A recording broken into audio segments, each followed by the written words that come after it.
আসসালামু আলাইকুম দর্শক শ্রোতা, কেমন আছেন আপনারা? দেশের একটি বর্তমান পরিস্থিতি নিয়ে একটু আলোচনা করব।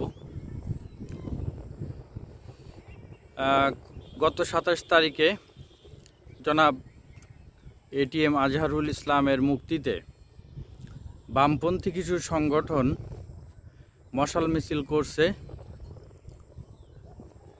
তারা বিভিন্ন অকথ্য ভাষায় গালিগালাজ দিয়ে মিছিল সমাবেশ করতে যাচ্ছে।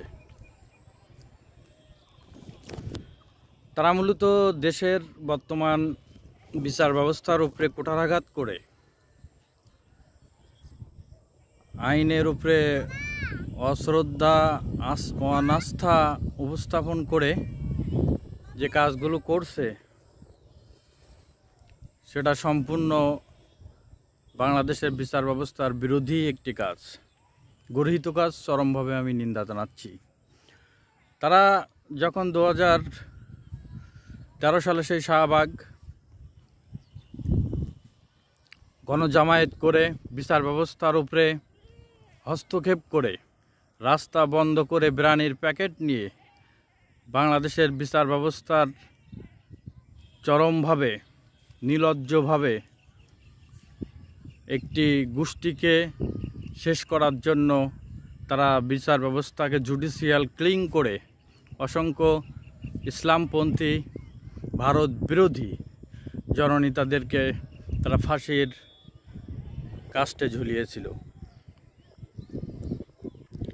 আর এখন যখন 5ই আগস্টের পরে,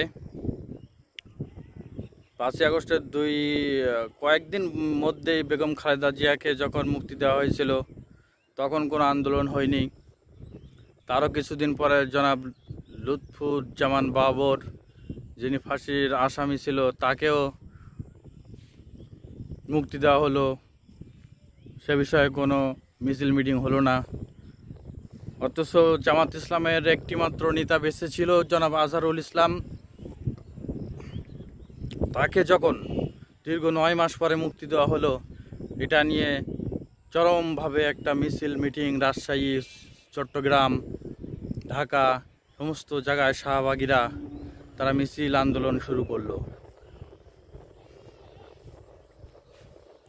এটা মূলত ইসলামের উপরে কুঠারাঘাত। ইসলাম যারা ভারত বিরোধী সংগঠন, মুসলিম জননেতা এটিএম আজহার, যিনি নিরপরাধ মানুষ ছিল, তাকে 6 কিলোমিটার দূর থেকে, কেউ 3 কিলোমিটার দূর থেকে দেখে যে রায় দেওয়া হয়েছিল, চরমভাবে অন্যায় করা হয়েছিল, যেটা পৃথিবীর ইতিহাসে বিরল। তো এমন একটা রায়ের আপিল শুনানির পরে যখন তাকে বেকসুর খালাস দেওয়া হলো, তখন এটা নিয়ে বিভিন্ন সংগঠন বামপন্থীরা উড়ে ফুলে লাগলো। আমি তাদেরকে বলতে চাই, তারা মানুষ নামের কলঙ্ক, তারা ভারতের দোসর, ইন্ডিয়ার দালাল, ইসলাম বিরোধী চক্রান্তকারী।